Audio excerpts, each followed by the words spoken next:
সোমবার রাতের অত্যন্ত ভারী বৃষ্টিতে জলমগ্ন হলো জলপাইগুড়ি পৌর এলাকার অনেক ওয়ার্ড। বলা যায় বজ্রবিদ্যুৎ সহ বৃষ্টি হয়েছে রাতভর। এছাড়াও দীর্ঘ সময় ধরে লোডশেডিংও ছিল। ওই মুষলধারে বৃষ্টির পাশাপাশি তিস্তা নদীতেও জল বেড়েছে।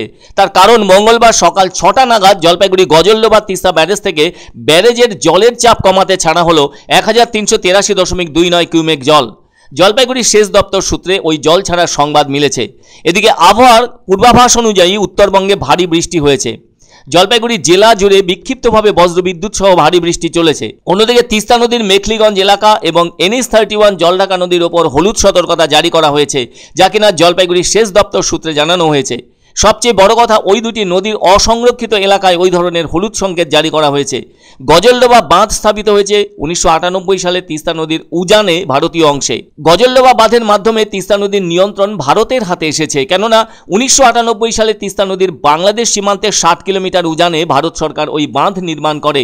আর গজলডোবা ব্যারাজে স্লুইস গেটের সংখ্যা 54টি, যার মাধ্যমে তিস্তার মূল প্রবাহ থেকে জল বিভিন্ন খাতে পুনর্বাহিত করা হয়। মূলত তিস্তার জল তিস্তা মহানন্দা খালে পুনর্বাহিত করার উদ্দেশ্য নিয়েই ওই ব্যারাজ তৈরি করা হয়েছে। 2918 কিলোমিটার দীর্ঘ তিস্তা মহানন্দা খালের মাধ্যমে দার্জিলিং, জলপাইগুড়ি, উত্তর দিনাজপুর, দক্ষিণ দিনাজপুর, কোচবিহার ও মালদা জেলার সেচের জল সরবরাহ করা হচ্ছে। কার্যত তিস্তার জল গজলডোবা ব্যারেজের মাধ্যমে বিহারের মেচি নদীর দিকে প্রবাহিত করা হচ্ছে। আবার ওখান থেকে ফারাক্কার উজানে ওই জল ফুলহার নদীর মাধ্যমে পুনরায় সরবরাহ করা হবে। ওদিকে মেচি নদীতেও একটি বাঁধ নির্মাণ করা হচ্ছে, যার ফলে উত্তরবঙ্গ ও বিহারে ভারতে আন্তঃনদী সংযোগ পরিকল্পনা সম্পূর্ণ হবে।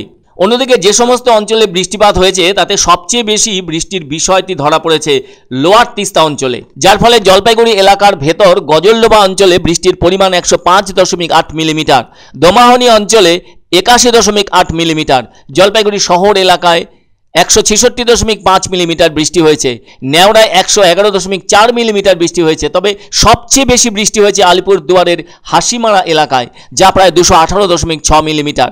বারোবিশায় বৃষ্টির পরিমাণ 189.8 মিলিমিটার।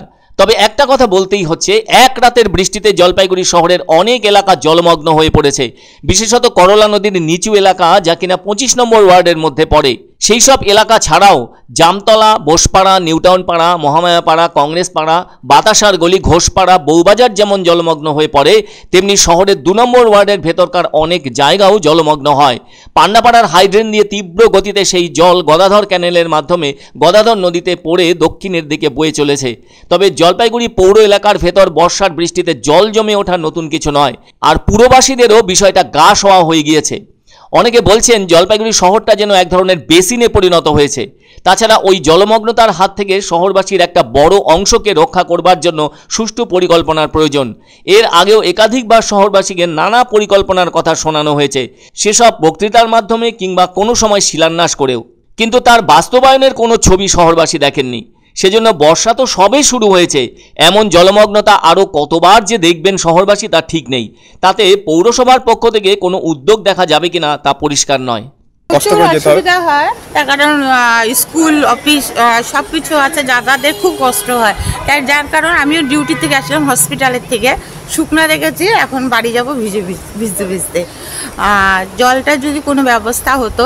কষ্ট তো হয়, এই যে সারা উঠায় হাঁটতে লাগে আর কি, তাই না? একটা কি হবে, তো জল হয়েছে তো কষ্ট তো হবে।